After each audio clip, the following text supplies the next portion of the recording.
அவர்களே, ஆண்டவரும் அருமை இரட்சகருமா இருக்கிற இயேசு கிறிஸ்துவின் இனிய நாமத்தினாலே மற்றும் ஒரு நல்ல காலை பொழுதிலே உங்களை சந்திப்பதிலே நான் அதிகமாக மகிழ்ச்சி அடைகிறேன். இந்த நாள் முழுவதுமாக நீங்கள் செய்கிற எல்லா காரியத்திலையும் கர்த்தருடைய கரம் உங்களோடு கூட இருந்து உங்களை ஆசீர்வதிப்பதாக. ஒரு வசனத்தை வாசிக்கலாம்.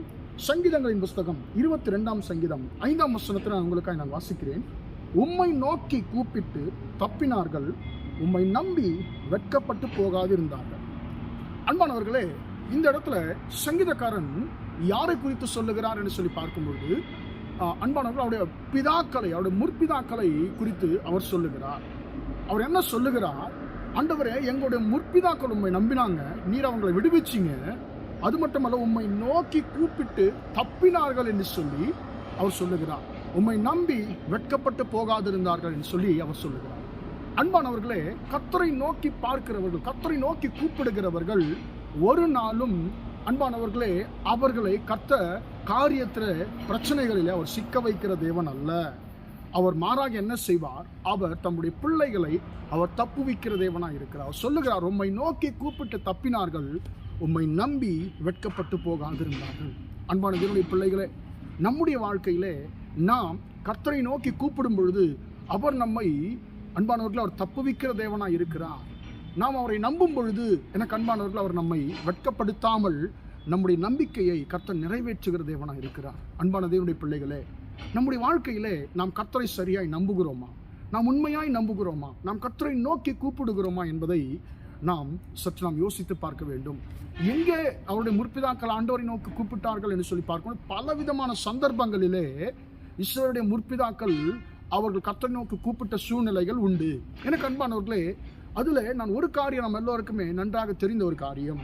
இஸ்ரவேல் ஜனங்கள் எகிப்து தேசத்திலிருந்து அவர்கள் கானான் தேசத்திற்கு நேராக தங்கள் பயணத்தை அவர்கள் தொடங்கின கொஞ்ச நாட்களிலேயே அவர்களை விடுதலையாக்கினதான பார்வோன் மீண்டுமாக அவர்களை பிடிக்க தீவிரத்தோடு கூட வருகிறார். அப்பொழுது தங்களுடைய கண்களை ஏறெடுத்து பார்த்து பின்னோக்கி பார்த்து சொல்லுகிறார்கள், ஐயோ, மீண்டுமாக பார்வோன் எங்களை பிடித்துக் கொள்ள வருகிறானே என்று சொல்லி அவர்கள் பயப்படுகிறார்கள். கர்த்தரை நோக்கி கூப்பிடுகிறார்கள். அன்பான தேவனுடைய பிள்ளைகளை, என்ன நடந்தது?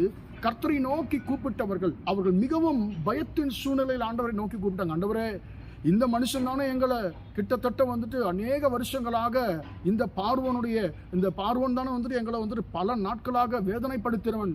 இப்பொழுதுதான் நீ விடுதலை ஆக்கினீர். அந்த விடுதலை வந்துட்டு கொஞ்ச நாட்களும் நீடிக்கலையே. அந்த விடுதலையை பாழாக்கும்படியாக மீண்டுமாக எங்களை அடிமைப்படுத்தும்படியாய் வருகிறானே என்று சொல்லி பயந்து ஆண்டவரை நோக்கி கூப்பிட்டார்கள். அன்பானவர்களே, என்ன நடந்தது? யாரை பார்த்து இவர்கள் பயந்தார்களோ கர்த்தர் அற்புதமாக அந்த மனுஷனையும் அவருடைய சேனையும் கடலிலே அமிழ்த்து போட்டார். இஸ்ரவேல் ஜனங்கள் செங்கடலை பிளந்து கர்த்தர் அவர்களை நடத்தி கொண்டு போனார். ஆனால் பார்வோனும் அவருடைய சேனையும் அதே செங்கடலிலே கர்த்தராலே மூழ்கடிக்கப்பட்டார்கள். அன்பானவர்களே, உங்களுடைய வாழ்க்கையிலையும் நீங்கள் விடுவிக்கப்பட்டதான பிரச்சனைகள், நீங்கள் விடுதலையான பிரச்சனைகள் மீண்டுமாக உங்களை பின்தொடர்ந்து வந்து கொண்டிருக்கிறதோ, கர்த்தர் சொல்லுகிறார், நீ என்னை நோக்கி கூப்பிடு, நான் நிச்சயமாக நான் உன்னை தப்புவிப்பேன். ஒரு நாளும் உன்னை நீ விடுதலையாக்கப்பட்ட அந்த சூழ்நிலைகள் மீண்டுமாக உன்னை மேற்கொள்வதில்லை, உன்னை பிடிப்பதில்லை. நீ என்னை நோக்கி கூப்பிடு, நான் உன்னை தப்புவிக்கிற தேவனாய் இருக்கிறேன் என்று சொல்லி ஆண்டவர் சொல்லுகிறார். உம்மை நோக்கி கூப்பிட்டு தப்பினார்கள் என்று சொல்லி வார்த்தை சொல்லுகிறது. அன்பான தேவனுடைய பிள்ளைகளே, எந்தெந்த காரியங்களை மீண்டுமாக உங்களை பின்தொடர்ந்து வருகிறது? எதை குறித்தெல்லாம் நீங்கள் பயப்படுகிறீர்கள்? ஆண்டவர் சொல்லுகிறார், நான் இருக்கிறேன், கவலைப்படாத.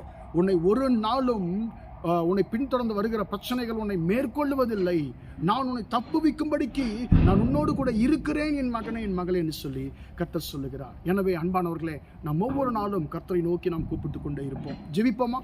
இரக்கமுள்ள தகப்பனே, நன்றியோடு துதிக்கிறோம், ஸ்தோத்திரிக்கிறோம் ஐயா. இம்மட்டுமாக அந்த வார்த்தைகளை கேட்ட நம்முடைய பிள்ளைகளை ஆசீர்வதியும் ஐயா. ஆண்டவர் உம்மை நோக்கி கூப்பிட்டு தப்பினார்கள் என்ற ஆண்டவர் வார்த்தையின்படி ஆண்டவரே, உம்முடைய பிள்ளைகளை ஆண்டவரை பின்தொடர்ந்து வருகிறதான ஆண்டவர் எல்லா பிரச்சனைகளிலிருந்தும் ஆண்டவரே, உம்முடைய பிள்ளைகளை நெருக்குகிறதான எல்லா பிரச்சனைகளிலிருந்தும் ஆண்டவரே, உம்முடைய பிள்ளைகளை விடுதலையாக்கும்படியாக ஜெபிக்கிறேன். ஆண்டவரே, உம்முடைய பிள்ளைகளை பின்தொடர்ந்து வருகிற எல்லா பிரச்சனைகளும் இயேசுவின் நாமத்தினால ஆண்டவரே அப்பா அவமாய் போவதாக, அழிக்கப்படுவதாக என்று சொல்லி ஜெபிக்கிறேன். இந்த நாள் முழுவதுமாக உம்முடைய பிள்ளைகள் செய்கிற எல்லா காரியத்திலையும் உம்முடைய கரம் கூட இருந்து அவர்களை நடத்தட்டும் என்று இயேசுவின் நாமத்தில் ஒப்புக் கொடுத்து ஜெபிக்கிறேன், ஜீவனுள்ள நல்ல பிதாவே. ஆமென், ஆமென். பிரியமானவர்களே, கர்த்தர் உங்களை ஆசீர்வதிப்பார். Praise the Lord, praise the Lord.